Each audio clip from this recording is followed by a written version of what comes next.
more information, like, okay, there's a better way to update into Or whatever. that staying inside and staying home was the right All right, decision. I said we won't go down the rabbit hole. But my point No, is but that it's there's I was parallels. with someone on Neiman's team yesterday, a scientist, and like literally her job is to update our claims because there's studies coming out every single day. So she's looking at new postpartum claims and new pregnancy claims as we have all these products, but there's always new studies that come out around the ingredients. And so I think that's so fascinating that there's always more you can say and more that these products can do. And it's just kind of staying up to date with that. I think a good example is choline.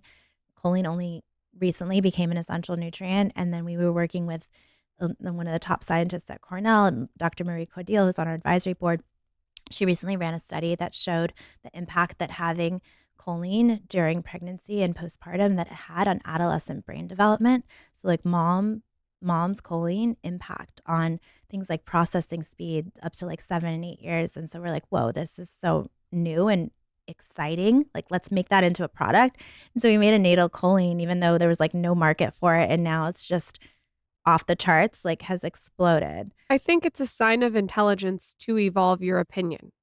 Yeah. And I think if you can't evolve your opinion, maybe you should look inward. Well, I go ahead. No. Go I ahead. was just going to say as it relates, because like we will do this show and some of the pushback, again, because Lauren and I are like, we're not credentialed, if that makes sense. We don't have PhDs and we're not dangerous. Yeah. But the point is like sometimes people will say, well, you have to just take anything a credentialed person says as like the authority and face value. And it's to your point, you can't just be backwards looking. You have to be forwards looking. And it's a lot of academics, a lot of doctors are very intelligent and have been right on many things, but there also been some instances where people have been wrong.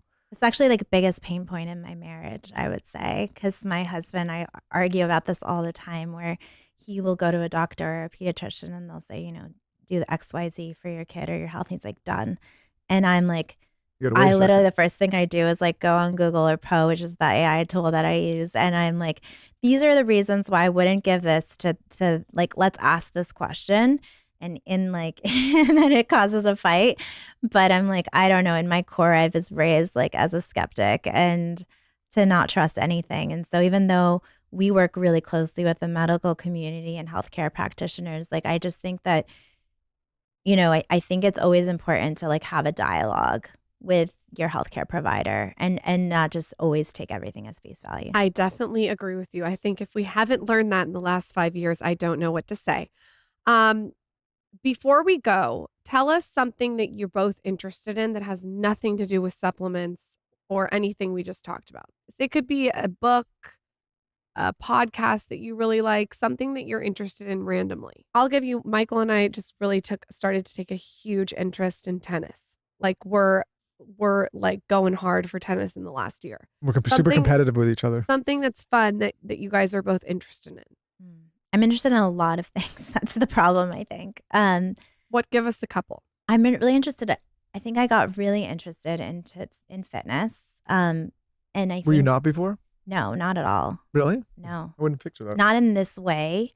I think because I played sports and things like that, but like to me, like I literally can't go a day without working out or I feel like my mental health is at stake.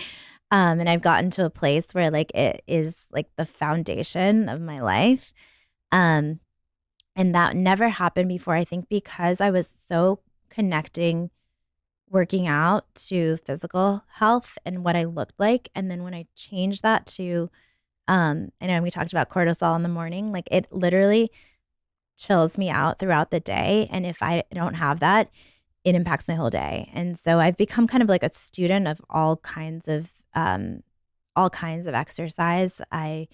I'm really passionate about actually kind of bringing back old school forms of like exercises that I feel like are going to go extinct, like classical Pilates. Now it's become a lot more, contemporary and everything's becoming more modern, or you look at yoga and everything's a little bit more modernized, but I love like the 26 and 2 and the kind of ancient practices. And I'm like, how do I like bring back the old? Because there was some wisdom in movements and how these things connect. So that's something I don't know, I become a kind of a student, and I think it, even though it's not related to ritual, I think it impacts how I think about supplements, how I think about we had a tagline for the Real Bodybuilders where it wasn't wasn't what you would expect bodybuilders to be. It was like the women in moms that were like pregnant or having babies were the bodybuilders. And I don't know, it's just really deeply resonated with me. It was like this really foundation of life. I think also thinking about on the verge of like perimenopause and